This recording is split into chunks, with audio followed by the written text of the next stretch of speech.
So good morning everyone, আমি Asima daily blogging চ্যানেলে আবার একটি নতুন ভিডিওতে আপনাদের সকলকে আবার একবার স্বাগত। আশা করবো আপনারা সকলে বেশ ভালো আছেন, সুস্থ আছেন, আমরাও সকলে বেশ ভালো আছি। আর আজকে হয়ে গেল শুক্রবার, ফ্রাইডে।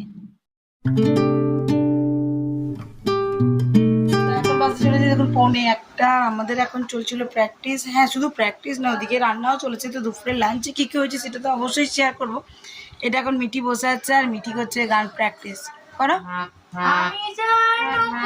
এখানে আমি তবলা নিয়ে বসেছি, ওখানে জগ করছিল গিটার।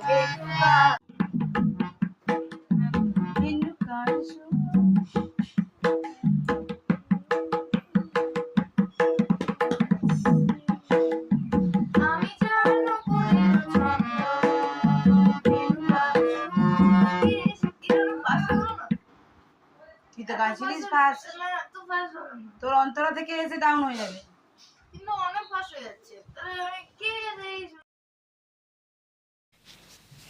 বন্ধুরা, আজকে দুপুরের লাঞ্চে ছিল দেখতেই পাচ্ছ পটল আলু দিয়ে মাছের ঝোল, একটা সবজি পেঁপে পটল দিয়ে, মুসুরির ডাল, ঢেঁড়স সেদ্ধ, আর মা দিয়েছিল অনেকগুলো কলমি শাক। সেই কলমি শাকটা রসুন দিয়ে ভেজেছিলাম। এটাই ছিল আমাদের দুপুরের আজকে লাঞ্চ। তো চলো বিকালে। এখন বলতে 6:47 আর মিঠি চলে গেছে ক্যারেটে ক্লাস সেই বিকেল 5টায়। এখন আমরা খাবো একটু চা। মিঠিকে দুধ আর কমপ্লেন দিয়ে দিয়েছিলাম।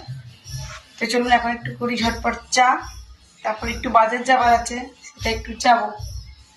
আর বাজার যাচ্ছি কি জন্য সেটা অবশ্যই আপনার সঙ্গে শেয়ার করতে থাকবো। অবশ্যই আপনারা আমার ব্লগের সঙ্গে থাকবেন। আর সকলকে অনেক অনেক অনেক বেশি ধন্যবাদ, থ্যাংক ইউ সো মাচ আমার সঙ্গে এতটা সাপোর্ট করার জন্য আর আমার 1K টার্গেট পর্যন্ত আমাকে পৌঁছানোর জন্য। থ্যাংক ইউ সো মাচ, একদম মন থেকে। চলুন ব্লগটা কন্টিনিউ করি। আরও সুন্দর সুন্দর ভিডিও আমি আগামী দিন আপনাদের সঙ্গে দিতে থাকবো। আর পারলে একটি নতুন শর্টসের উপরে বা একটা মিনি ব্লগের উপরে যাই, উপরে একটা রেসিপির উপরে একটা আমি আপনার সঙ্গে চ্যানেল খুলবো, যেটাতে আপনারা যেটা আমাকে বলবেন সেই রকম রেসিপি আমি আপনাদের সঙ্গে শেয়ার করবো। বন্ধুরা, আমি এখন বসিয়ে দিয়েছি দেখো একটুখানি চাউমিন। মিঠি ক্যারেটে ক্লাস থেকে এসে আর কি টিফিন করে আবার তো পড়তে যাবে। তো এদিকে চাউমিনটা আমি বয়েল করে নিয়েছি আর এদিকে একটু সয়াবিন দিয়েই করবো। তো চলো ঝটপট করি, তারপর আবার তোমাদের কাছে আসছি। সো চাউমিন তো দিয়ে দেওয়া হয়ে গেছে আর যেটুকু পড়ে আছে এখন। আর আমি এখন করছি রাতের জন্য ডিনার। আর ডিনারে করছি আজকে একটু কুমড়োর ছক্কা আর রুটি। কাঁচা কুমড়োটা ছিল আর দেখো ছোলা ছিল, অঙ্কুর ছোলা। আমি অন্দাজে চলে গেছিলাম, তো ছোলাগুলো রয়ে গেছিলো ফ্রিজে, অঙ্কুর হয়ে গেছে। তো চলো আমি আমার মায়ের মতন এই কুমড়োর ছক্কাটা করবো। যদিও মায়ের মতন হবে না, কিন্তু আমি চেষ্টা করছি। দেখতে পাচ্ছ আমরা কুমড়োতে কিন্তু জল দিয়ে করি না, কি দেখছো। আমি এখন এটা তেলেই ভাপে ভাপে হতে দেবো। গ্যাসটা কিন্তু সিমে করে দিয়েছি। আর করবো রাতের জন্য একটু রুটি আর ডালটা ফ্রাই হবে। তো দিয়ে দিলাম ঘি, দিয়ে দিয়েছি গরম মশলা, আর একেবারে রেডি হয়ে গেছে কুমড়োর ছক্কা। তো চলো এবার ঝটপট রুটিটা করি, তারপর তোমার সঙ্গে ব্লগটা শেষ করবো।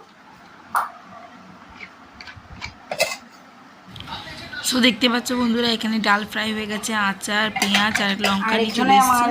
আর এই হয়ে গেল আমার কুমড়োর ছক্কা। তো চলো আমরা রাতে ডিনারটা করে নিই। 10:30। তো চলুন আমরা রাতে ডিনারটা করে নিই। আর আজকের মতো ব্লগটা এখানেই শেষ করলাম।